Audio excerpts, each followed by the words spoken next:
Hello, Honors Algebra students. Mr. Lawrence here, and I have a really quick video for you. It's what we did in class this Friday. By the way, good job for those of you who were in the musical. I really enjoyed it. I thought you did a really nice job. Anyway, you can watch this if you needed a real refresher because you were in class on Friday. If you weren't in there, hopefully you're watching so that you see what we did. So if you did Thursday night's homework, you'd probably notice that some of the trinomials they gave you weren't able to be factored. They came up as prime. Okay, prime meaning like a prime number. 7 only has 2 factors, 1 and 7. It's a prime number. You can't break it down into any other factors. Well, a trinomial that can't be factored is also called prime. But there's a really easy way to tell if a trinomial is prime. And so if I remember that Mr. Lawrence a couple days ago talked about standard form for a quadratic looks like this, right? Well, then I can learn something called the discriminant, okay? And the discriminant is really easy. Let me get that word down there for you. Discriminant.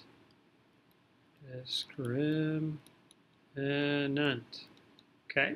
And the discriminant is b squared minus 4ac. So if I identify a, b, and c, I can apply the discriminant to it. Now, when I simplify the discriminant,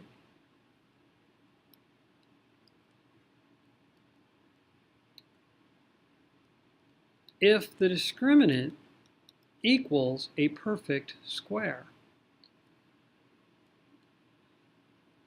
the polynomial is factorable. Polynomial can be factored. All right? So it might be a really good idea to check the discriminant on any problem you're going to factor. Because if it's prime, you're wasting your time trying to factor it. Okay? Now, when I was a kid, we were taught, well, if you can't come up with any possible combinations, then it must be prime. And that was so lame because sometimes you were kind of guessing. You didn't really know. The discriminant allows us to know. So let's check this out over here. Let's do this red one here. 4x squared minus 20x plus 25. So I'm going to check the discriminant first. And so a, b, c. Easy as 4, negative 20, 25. Okay. And so I'm going to apply the discriminant. I'm going to do b squared. Remember, when you substitute, always use parentheses. B squared minus 4a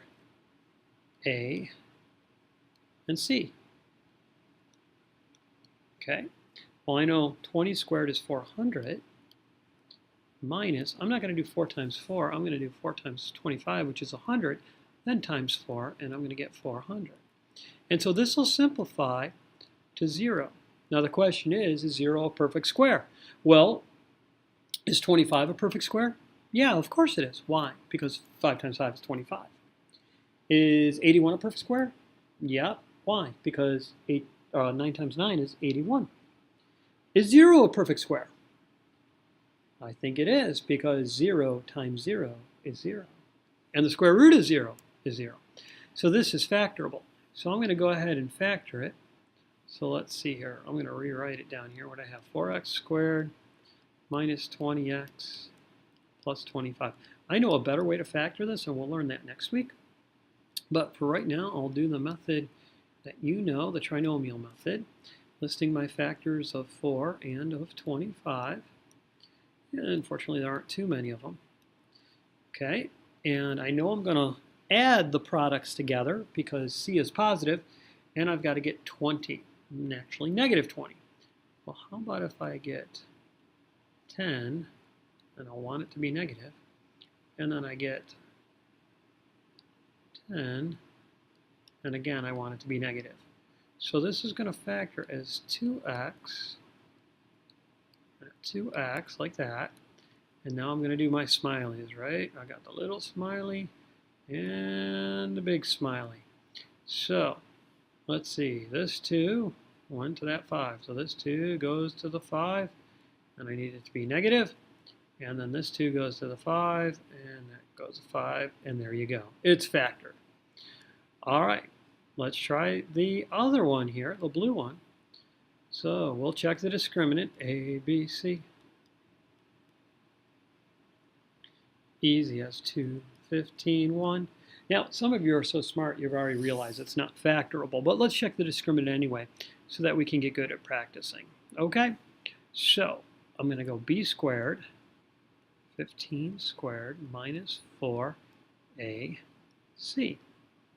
So 15 squared is 225 minus 8. And I believe 225 minus 8 is going to be 217, which is not a perfect square, and therefore this one is prime, and I don't need to waste my time trying to figure out if it can factor. Okay, so like I said before, it might be a really smart idea to try to determine if something is factorable by checking the discriminant before you actually go to do it.